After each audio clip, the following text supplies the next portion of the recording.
The Ukraine War, India and a stand of non-alignment. New Delhi's present position apart, the only lasting principle in foreign policy is the principle of national interest. Very few sayings are as true as, truth is the first casualty in war. Its corollary is, no government tells the truth about war to its people. Certainly not the whole truth. This is true of all governments at all times in all countries. India's war with China ended in 1962. 60 years later, we still do not know all the truth about that war. The Henderson Brooks report that delved deeply into the circumstances leading up to the war and the conduct of the military operations has still not been made public, though many claim to have read it. The reason it has not been made public, it is believed, is that it does not reflect well on the army. Even if true, how will it reflect fully on today's Indian army? It is interesting that even BJP governments have refrained from making it public. For Ukraine and the West. So, we will hear claims and counterclaims about the Russian invasion of Ukraine. It is widely recognized that Russia has legitimate security concerns. The North Atlantic Treaty Organization, NATO, is already at its doorstep. The saga of broken promises and commitments, albeit oral, given at the highest level by the West to Russia that NATO will not be expanded eastwards, closer to Russia, is well documented. However, that does not justify the invasion of Ukraine.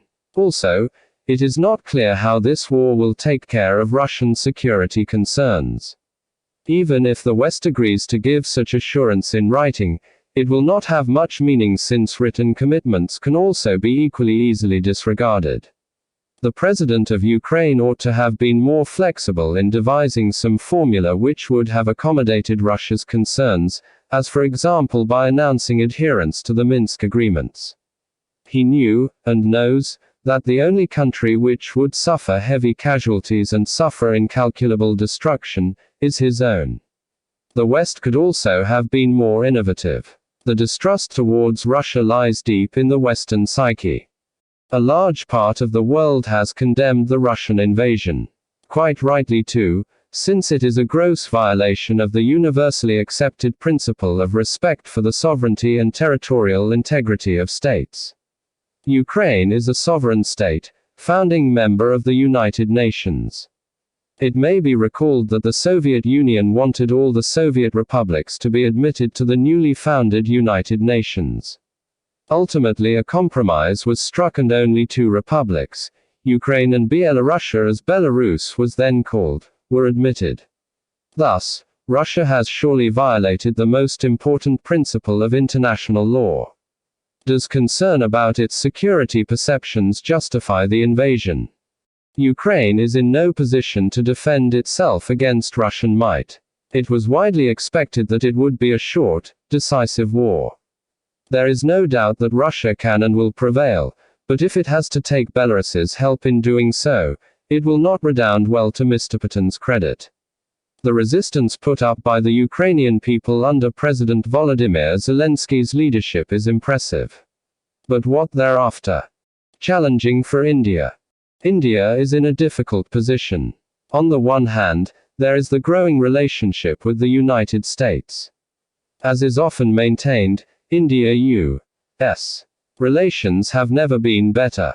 This is true especially in the defense sector. Much is also made of the famous Quad: India, the United States, Australia and Japan, which is essentially an arrangement to contain China. How that helps India, the only one in Quad having a territorial dispute with China, is not clear.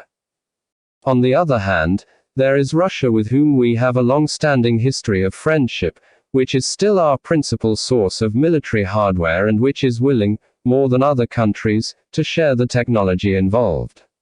Russia has also helped us out in the United Nations on many occasions.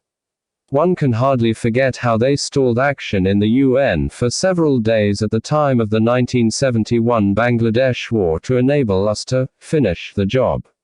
We might need Russian support in future as and when Pakistan, fully backed by China, brings up the Kashmir issue in the World Organization. Under the circumstances, the government had done well by maintaining a kind of neutral position. It is a demonstration of the classical Nehruvian policy of non-alignment. There are influential voices in India that speak derisively of non-alignment, but that is precisely what we are witnessing the government do. Yes, the Russian invasion is wrong by every principle of international law. But the only lasting principle in foreign policy is the principle of national interest. Jawaharlal Nehru even called it a selfish policy. National interest will always trump principles. That is what Nehru did at the time of the Soviet Union marching with tanks into Hungary in 1956. He did not condemn the Soviet action. Our stand stood out in stark contrast to our stand on the Anglo-French-Israeli aggression on Egypt, which we condemned, when it nationalized the Suez Canal the same year. However, if the war continues, resulting in large number of civilian casualties, and given the nuclear alert, Belarus's renouncing of non-nuclear status, the indiscriminate bombing of major cities, will all make it extremely difficult for us, India, to maintain the non-aligned position for long.